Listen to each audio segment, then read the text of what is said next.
সরাবাড়িয়া বাজার, এই বাজারে মিজান ভাই ব্যবসা করে। তো এটা শুনে আমরা আসছি এবং এই মিজান ভাই হচ্ছে সাংবাদিক ইলিয়াস ভাইয়ের মানে খুবই কাছের বন্ধু, যার সাথে সবকিছু শেয়ার হয়, সবকিছু কথাবার্তা হয়, এই বিষয়টা। তো যাই হোক, খুব ভালো লাগছে আপনার সাথে পরিচয়ে মিজান ভাই। আরেকটা বিষয়ে মিজান ভাই জানতে চাই, এই যে শুনলাম যে ওনাদের বাড়ির যে ভিটা, হ্যাঁ, ওনার যে মাঠের জমি সব বিক্রি করে দিয়েছে, এর কারণটা কি আসলে? তো আপনারা কখনো কিছু বলেন তাদেরকে? ওরা প্রথম গেছিল ওদের বাড়িটা, এতে যাওয়ার সময় ওই জায়গায় ওরা ওরা আবার পেনশনি টাকা দিয়ে মনে হয় যত সম্ভব ওদের বাড়িটা কিনছিল ঢাকায়। পরে এন থেকে বাড়ি বেঁচে যায়, ওরা বাড়ি করে পরে আস্তে আস্তে আস্তে মাঠের জমি বেচে। আগে বিক্রি করছে বাড়িটা? আগে বেচছে বাড়িটা, আগেই বেচছে বাড়িটা, কিন্তু বাড়িটা একদম কম দামে বেঁচে গেছে। না, এটা বেচা তো উচিত হয় নাই। হয়তোবা আমাদের এই ভিডিওটা সাংবাদিক ইলিয়াস ভাই দেখবেন। ইলিয়াস ভাই, আপনি অনুভব নেবেন না, আপনাকে আমরা ভালোবাসি, শ্রদ্ধা করি, সেই হিসেবে অনেক কথা জানার চেষ্টা করি, সাধারণ মানুষও জানতে চায়। আর বিষয়টা হচ্ছে, আমার তো বলাও ঠিক না যে আপনার বাড়িটা কেন বিক্রি করলেন, কিন্তু বাড়িটা রাখা উচিত ছিল মনে হয়। প্রত্যেক বিটা তো এটা রাখতেন, মাঝে মধ্যে আসতেন, বা যখন আসতেন বা আপনার ছেলে মেয়ে জানতো যে আমার দাদা বাড়ি এমন জায়গায় আছে, ঢাকা তো বাড়ি আপনাদের আছে, সেটা ঠিক আছে। তো যাই হোক, আপনি অনুভবে নেবেন না, আমাদেরকে ক্ষমা সুন্দর দৃষ্টিতে দেখবেন। একটা জীবন মনে করেন প্রায় 27-28 বছর এক জায়গায় ছিলাম, এত কত কথা কম কোন কিন্তু একটাই কি, খারাপ কোনো কিছু ছিল না ওর ভিতরে, খারাপ কিছু ছিল না। ওর আব্বা প্রাইমারি মাস্টার হেডমাস্টার ছিল। আর অনেকে কয় নুরা রাজাকার, শালা মানুষের বিবেকহীন আমি দেখি।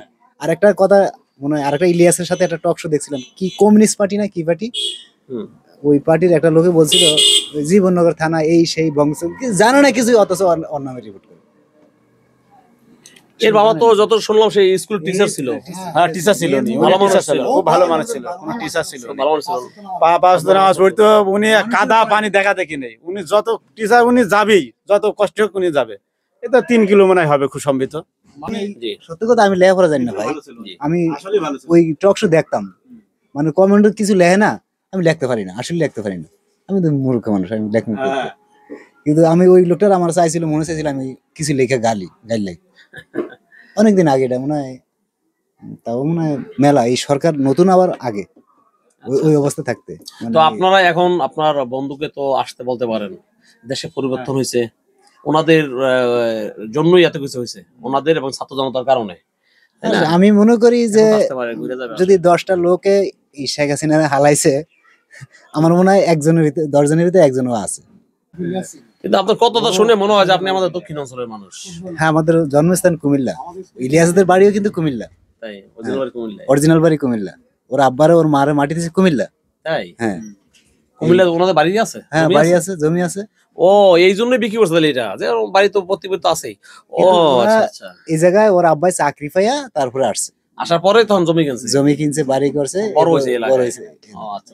মানে শব্দেরই খালি ইলিয়াসে আইপাস করছে এনো, আলামিনা আইপাস করছে এনো, 2টা বই নিয়ে বিয়া দিছে এন থেকে, কিন্তু বিয়া দিছে ঢাকা, মানে ঢাকা হইয়া বিয়ে হয়েছে, ঢাকা যাই।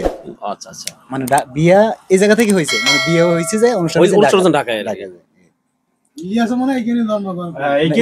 সবাই জন্ম, সবারই জন্ম এই জায়গায়। আচ্ছা আচ্ছা, এই গ্রামে মানে ওর ভাই বোন যা আছে সবারই জন্ম, ওর বাপ মার জন্ম হয়েছে কুমিল্লা, একজনের বাড়ি ওর নানার বাড়ি হচ্ছে নারায়ণগঞ্জ। আচ্ছা আচ্ছা, আর ওর দাদার বাড়ি হচ্ছে কুমিল্লা। দাদার বাড়ি তো আসল বাড়ি। আর ওই ওর বোন যে বিয়ে দিয়েছে না, ওই অগুবাড়ির পাশে, ওই কুমিল্লা চাঁদপুর অগুবাড়ির পাশে। আমার একটা গ্রামীণ নাম্বার আছে, ওই নাম্বারটা 4 বছর টেক করা ছিল, মানে সরকারের আগে। শেখ হাসিনা, আমার ইচ্ছা ছিল আমি বিদেশ যাবো। আপনারা টেক করা মানে কি? ওর সাথে কথা বলি, কিন্তু ও আমার বলছে মিজান তুই কিন্তু এই মোবাইলটা দিয়া এই নাম্বারতে কোনো আজে বাজে কথা বলিস না, আর তুই মরে গেল আমার এই নাম্বারতে ফোন দিবি না। ও, মানে ওরা মনে হয় খোঁজ করে দেখছে যে ইলিয়াস ভাইয়ের সাথে কার সাথে বেশি কথা হয়, যখন দেখছে আপনার সাথে বেশি কথা হয়, তখন আপনারা ট্যাগিং ফেলাইছে। পরে আমার একদিন ফজর আজানের সময় ফোন দিছে কে ইলিয়াস, মানে ও যখন যাই না যে এই নাম্বারটা ট্র্যাক করা, পরে আমার ফোন দিছে, কই তুই কই রে? আমি ওই সময় ইন্টারভিউ দিতে ঢাকা গেছি, কাতার যাবো। আমার ড্রাইভারের শিকার টাকা দিছে, পাসপোর্ট করার টাকা দিছে, বিদেশ নেওয়ার জন্য টাকা দিছে। আমার এই দোকানে এগুলা কিন্তু দিয়েন না, এটা দিয়েন না। এই তো মানে 1 সপ্তাহ আগে আমি ওর 1.5 লাখ টাকা নিছি, এটা দিয়ে দিতে হবে, কিন্তু আরো আগে টাকা নিছি আমি এগুলো দিতাম না, বা দেই নেই, দেওয়ার ইচ্ছেও নেই। হ্যাঁ, আমার এরকম ভাবে কিছু বলে নেই। তো ওই সময় আমার বললো যে মিজান তুই তোর নাম্বারটা ট্যাগ করা আছে, তুই কিন্তু এটা দিয়া কথা কথা বলিস না, আর আমার লগে তুই এই নাম্বার থেকে তুই মরে গেলে আমার লগে ফোন দিবি না। আমি তো মনে করেন এই ডাকারতে সিআইডি আছে আমাদের মেম্বারের কাছে, আসলে আমার চেহারা দেখলে কেউ বুঝে না আমি যে ওগুলো সিডি আসছো ঢাকা থেকে হ্যাঁ আপনার খোঁজে? আমার খোঁজে, আমি সিআইডি অফিসে গেছি, আমার ডাইকা নিছে, থানায় দর্শনা থানায় গেছে। মানে মজার কাহিনী হলো, আসলে আমি আল্লাহ সবকিছুর মালিক, জি আল্লাহ সবকিছুর মালিক, সত্যর মালিক অবশ্যই আল্লাহ।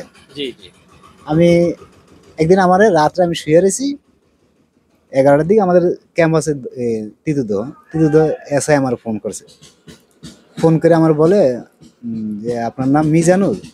আমি সালাম দিয়া কথা বললাম যে কে আপনি এত রাত্রে ফোন দিচ্ছেন? তো আমার বলছে যে আমি তিতদুয়ারে এসআই। ওদের ফাজলাম করেন আমার লাগে, আপনি কে? কয় আমি তিতদুয়ারে এসআই।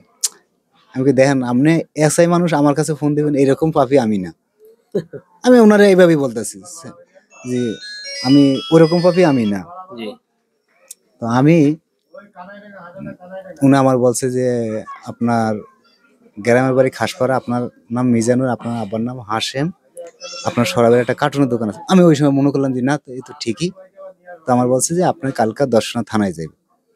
তো আমি বলছি ঠিক আছে, না যায় তো উপায় নেই। হুম পরে আসলে তো ভাই আমি সত্য কথাই কিছুই জানি না, কিছুই জানি না এগুলো। এই যে মানুষ ইউটিউব করে কি করেন আপনারা, আমি কিন্তু কিছুই জানি না।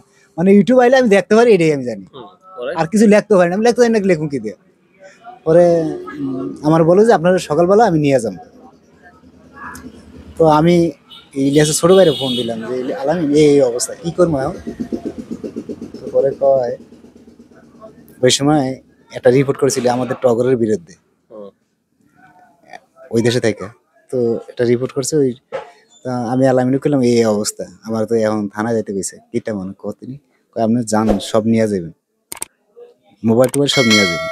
তো ইলিয়াসের আমি বললাম যে ইলিয়াস এই অবস্থা, কয় তুই যা, যা, আল্লাহর রহমতে কিছু হইতো না। তা আমি গেলাম, যাওয়ার পরে আসলে আমি থানা চিনি না, আমাদের দর্শনা থানা, আমার তো কোনো দরকার নাই, হুম আমার তো দরকার নাই, আমি চিনবো কেমনে? হুম আমার ওই দারোগা ফোন দিল সকাল 9টার দিকে যে উনি আমার বলছিল নিয়ে যাইব। হুম তা আমি ঠিক আছে আমার নিয়ে যাই। তো উনি আসছে, আমি এই কথাগুলো আমার বাপ মারও বলি না, আমার বাপ মা কিন্তু একদম সহজ সরল মানুষ, আর আমাদের চেয়ে নিঃস্ব মানুষ খুবই কম আছে। তো পরে আমি আমার আব্বা মার কাছে কারো কাছে কই না এই কথাগুলো। আমি সকাল 9টার সময় দোকান আইছি, দোকান থেকে হেন গেছি, এই দর্শনা থানায় গেছি, এখন আমি তো চিনি না থানা, ভ্যানে গেছি, গিয়া দর্শনা বাস স্ট্যান্ড নামছি। হুম আমার পরে আমি দারোগার ফোন দিছি যে স্যার আমি বাস স্ট্যান্ড আইছি, এখন আমি কোন দিকে যাব? তা আমার কয় আপনি থানা চিনেন না? আমি কই না স্যার, আমি থানা চিনি না, আমার তো কাম নেই কেন। তো পরে আমার বলছে যে আপনি দর্শনা পুরান রেল বাজার যান। আমি রেল বাজার চিনি? আমি কি হ্যাঁ চিনি, ওই জায়গায় কাঁচামাল টাচামাল বেচতে আমরা যাই। তো বলছে আপনি রেল লাইন আসেন। তো রেল লাইন গেলাম, যে আবার ফোন দিলাম যে স্যার আমি আবার রেল লাইনে আসছি। হুম আর এই সব লোকটা বলছে মোবাইলে, হয়তো বা বাইরে বলছে, আমি কথাটা শুনছি যে ওই দারোগাটা আমার বলছে দেখো একটা লোক থানা চিনি না, এই লোকটা নিয়ে হয়রানি করতেছে। উনি বলতেছে? ওই উনি বলতেছে, মানে মোবাইলটা কিন্তু উনি, আমি মনে করছি উনি মনে করছে আমি কাইটা দিছি, ও আচ্ছা আচ্ছা কিন্তু আসলে আমি কাটি নাই। ওনার এই কথাগুলো শুনলাম। পরে পরে আমার বললো যে আপনি সোজা হাইটা আসেন, আসলে কর্তৃক আসার পরে দেখবেন ডাইনে থানা লেখা আছে। আমি গেলাম, যাওয়ার পরে থানাত গেলাম। তো উনি, আমি থানা ঢুকতেছি আর আমার হাতে ধরছে, ধরে নিয়ে গেছে। নিয়ে যেয়ে আমার বলছে এটা আম গাছ না কি গাছ আছে ফাঁকা করা, ওর ভিতরে বসাইলো। আমার তো ভয়ে শরীর কাঁপতেছে, আর আমার একটা বিশ্বাস আছে আমি তো অপরাধ করি নাই, হুম আমার ওইরকম কিছু হবে না। অপরাধ যদি করি নাই, অপরাধ করলে আমার ভিতরে ভয় থাকতো। হুম হুম তো পরে আমার বলছে আপনার সাথে ইলিয়াসের সাথে কি সম্পর্ক? আমি ধর্মীয়, আপনি একটা কথা কইলেন, ওর লগে আমার কি সম্পর্ক? ওই কোনকার মানুষ আর আমি কোনকার মানুষ, ওর লগে আমার কি সম্পর্ক? কয় না আমার লগে সম্পর্ক আছে। এই সম্পর্ক আছে, গ্রামে আসিল এক সময়, অন 12-13 বছর ধরে দেশ থেকে গেছে গা, ওর লগে আমার কি সম্পর্ক? মাঝে মাঝে ফোন টোন দেয়, আমি কথা কই, ওইও কথা কই। তো পরে চুপচাপ রইলাম। তারপরে মনে হয় অফিসার, এই কে জানি ওইটা পুলিশের বড় অফিসার মনে হয়, উনি আসছে, আসার পরে আমার নিয়ে গেল ওটার ভিতরে। তো এটা টেবিলে, এমনটা টেবিল এর চেয়ে বড়, হুম ওই স্যার ওই ধারে বড় স্যারটা বসে, ওসি নাকি হ্যাঁ বসে, এই ধারে একটা আমুলিকের দাড়িওয়ালা লোক ছিল, পাকনা দাড়িওয়ালা। আচ্ছা আমি এই পাশে দাঁড়াবাড়ে। জি তো বসে বসে আমার জিজ্ঞাসা করে ওই দারোগা ওসি আমার জিজ্ঞেস করে, এই আপনার সাথে ইলিয়াসের সাথে কি সম্পর্ক? আমি ওই এমনি কইলাম, ওর একটা নখ কাইটা মাটিতে ফেলাই দিব ওই যোগ্যতাটা আমার আছে, ওর সাথে যোগ্যতা কথা বলেন। আমি ঠিক এইভাবে বললাম, ওর নখ কাইটা মাটিতে ফেলাইবো ওই ওটার যেই দাম আছে আমার ওই দাম নাই, ওর লোকের যোগ্যতা দেয় আমি কি করবো? ও তাইলে আপনার সাথে কথা হয়? আমি হ্যাঁ কথা হয়। ও কি কথা হয়? আমি কি কথা হয়, বেশিরভাগই হয় রোজার ঈদের আগেই। তো এমন অ্যাভেলেবেল কথা এটা বলি নাই, যে বলছি বেশিরভাগই কথা হয় রোজার ঈদে। ওরা টাকা পয়সা দেয়, কিছু টাকা পয়সা দেয় গরিব মানুষ, আমার গ্রামের মানুষের সাহায্য করার জন্য, ওই টাকাটা আমার মাধ্যমে দেয়। আমি বারবারই বলি যে আমার কাছে দিস না, অন্য কারোর কাছে দিস, কিন্তু এরা অন্য কারোর কাছে দেয়ও না। পরে আমার বলে, তোর ওর মোবাইলটা দে। দারোগা নিয়ে মোবাইল নিয়ে, এই সঙ্গে লক করা আছে, ওনার লক নেই, কয় লকটা খুলে দে। লক খুলে দিয়েছে। আসলে আমি কিছু জানি না, কিছুই চালাই না বা বুঝিও না, আমার কি পরে দেখে স্যার এটা তো কিছুই নাই, এটা কিছুই নাই।